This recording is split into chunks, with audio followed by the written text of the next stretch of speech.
Shalom Obracha, que Hachem vous protège, vous donne la santé, la joie, la prospérité si Dieu veut.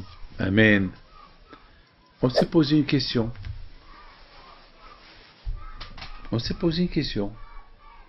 Quelle est la raison que la menorah s'appelle menorah?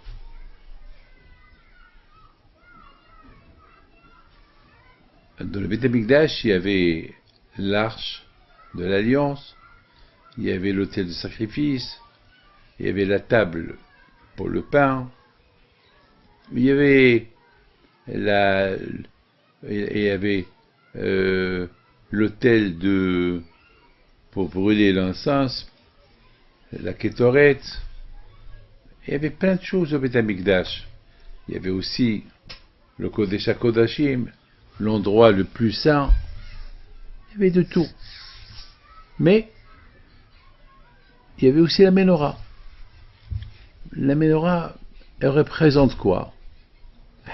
La Torah te dit, Hachem n'a pas besoin de la lumière, pas celui qui a créé la lumière. Dans le Beth Amikdash, il y avait un miracle, il y avait de la lumière.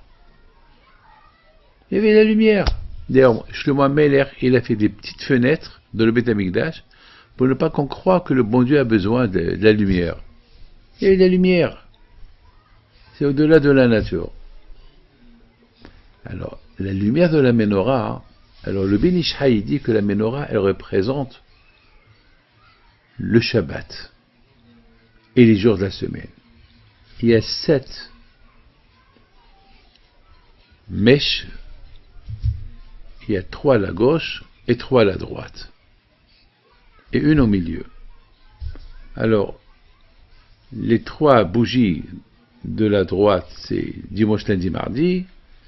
Les 3 bougies de la gauche, mercredi, jeudi, vendredi. Et celle du milieu, c'est Shabbat. Et toutes les bougies, ils sont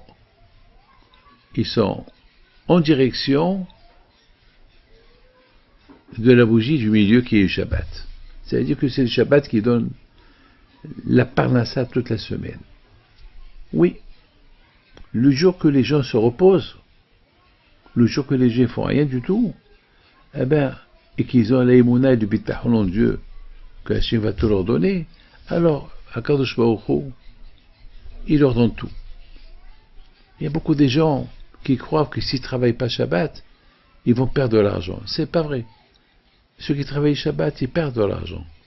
Il n'y a aucune garantie que cet argent-là va rester pour les enfants.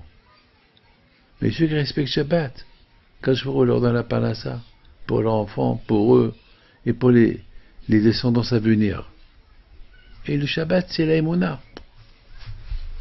Je déclare que je crois en Dieu. Dieu m'a dit de respecter Shabbat, je respecte Shabbat. Et d'ailleurs, moi-même, j'attends toute la semaine, le jour du Shabbat, pour me reposer. Et c'est le seul jour dans la semaine que je me repose. Pas de téléphone, rien du tout. J'étudie, je donne des cours de Torah, et je mange ma dafina, et je suis content, je suis bien. Mes amis, la menorah, elle représente la parnassa, la lumière, la Torah. Aujourd'hui, une fois par an, on allume la Hanouka. On regarde la lumière de Hanouka. Et lorsqu'on voit la lumière de Hanouka, on se rappelle de la lumière de la menorah qui est au Beth Amikdash. Et lorsqu'on voit cette lumière de Hanouka, on attire sur nous la Kedusha. La menorah, elle est où? On ne sait pas. Il y a ceux qui disent que la menorah, elle se trouve à Rome, dans les caves du Vatican. Il y a ceux qui disent, il y a des rabbins qui ont dit qu'ils l'ont vue. On ne sait pas. La menorah, l'Hostitus, il a détruit le Beth Amikdash, il a pris la menorah du Beth Amikdash. Il est rentré à Rome avec la menorah. Victorieux, voilà, j'ai battu les Juifs. Il n'y a plus de Torah, il n'y a plus de lumière, il n'y a plus de Shabbat. Tout ce que la menorah représente chez les Juifs, la voilà, elle est là dans mes mains. Il a gravé la menorah dans l'arc du triomphe, l'arc de triomphe de Titus. On voit là-bas comment les Juifs, ils transportent la Ménorah.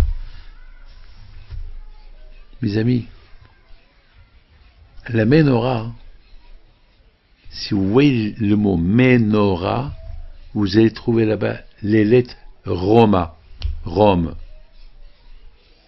Ménorah, Rome, Roma, Nun. Nun, c'est le chiffre 50. Ça veut dire quoi? Ça veut dire que Akadosh Baruch Hu, il savait qu'un jour, cette Ménorah-là, qui se trouve au Beth Amikdash, elle va tomber entre les mains des Romains. Et cette Ménorah-là, elle va rappeler à chaque Juif, là où ce qu'il est, qui reste connecté à la Ménorah, est connecté au Nun. Nun, c'est Nora. Nora, c'est la lumière. Le Nun, Ménorah. Il y a là-bas Roma, Nun. Roma, c'est Rome. Nun, c'est les lettres de Nora. Nora, ça veut dire la lumière. La lumière de la Ménorah. Même que la Ménorah, elle n'est pas au Beth Amikdash, on n'a plus de Beth Amikdash, mais la Ménorah, elle continue encore à éclairer, à illuminer. Elle s'est pas éteinte, jamais elle ne s'éteint. Chaque année, on la rallume, on allume la Hanouka, on la rallume, elle reste allumée toute l'année, et encore l'année d'après, on la rallume jusqu'à quand Mashiach va venir. C'est la Ménorah qui ne s'éteint jamais. C'est la Ménorah qu'elle a été en exil à Rome. Mais de Rome, elle illumine tout le judaïsme du monde entier. Restons toujours connectés à la Ménorah. Que Hachem vous protège. Amen.